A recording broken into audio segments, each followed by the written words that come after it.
and because of that, the test will not be categorized as a false positive. Max, what's your reaction to this news? Yeah. Well, obviously, you hope that the symptoms remain mild and Coach gets better as soon as possible.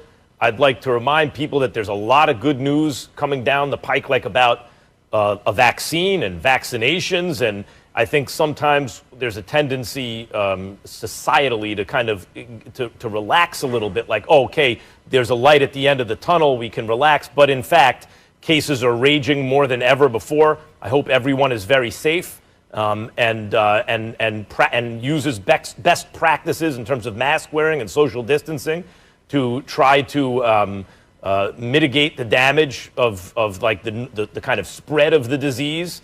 Obviously, again, just you hope Coach gets better and remains with, at worst, mild symptoms and everything's okay.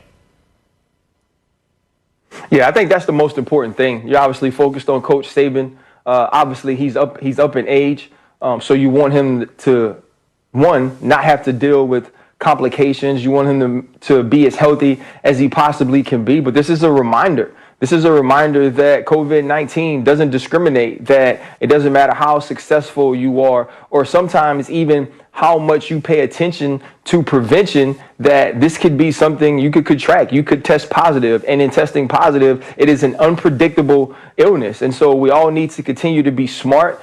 We need to continue to make sure that we are not only taking care of ourselves, but taking care of those around us. And I think that's the huge thing when you think about college football. What are these student athletes doing when they leave the facility? Where do they eat? Who are they hanging around? And where do those people do things as well? And that all comes back to a coach like Nick Saban, or to a coach like Herm Edwards, who coaches at Arizona State, who recently tested positive as well. And so you wish everyone who are in these situations where they come into contact with a lot of people, you hope that they are safe, but also that the people around them, especially some of these older coaches, take care of them by their actions as well.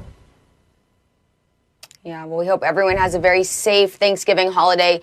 You can get more information on that story on SportsCenter at the top of the hour. And now let's shift our focus to what's happening tomorrow. There's an AFC North showdown, a rematch between the Steelers and the Ravens. Pittsburgh clinches a playoff spot this week with the win and losses by the Raiders and the Dolphins. They are undefeated and hold a comfortable lead in the AFC North. That must be a great feeling to have.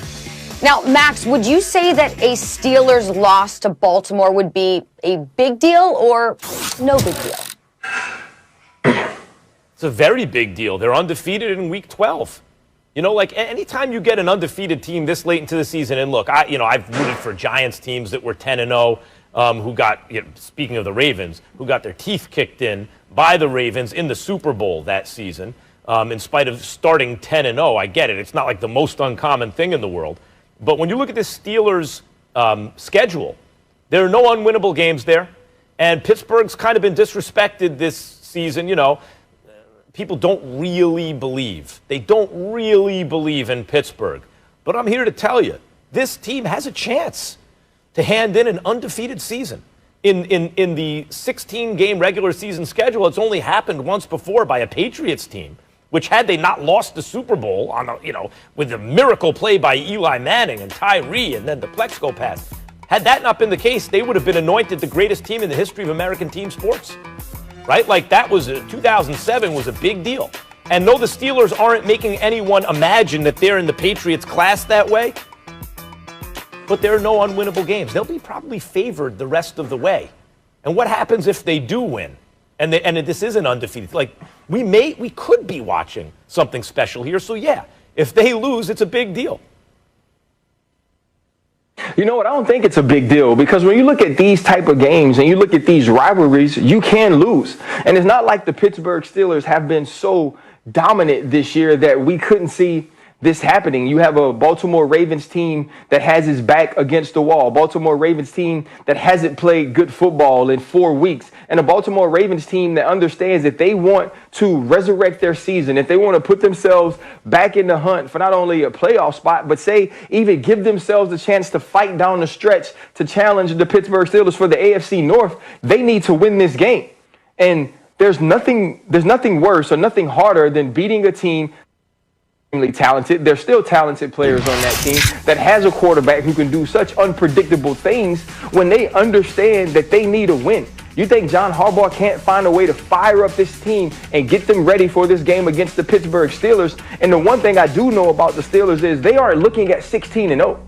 The Pittsburgh Steelers are looking at finishing this game. So it's not like if you lose this game, it goes, oh, hell, we can't be 16-0. That's not the goals you start the season with. You start the season with the goal of winning the AFC North. And then you start the season with your next goal would be to host playoff games. And then it's to win the AFC. Then it's to win the Super Bowl. And so we can't look at it as that type of deal. You look at it like this is this game. If they lose, they still have all their goals at hand.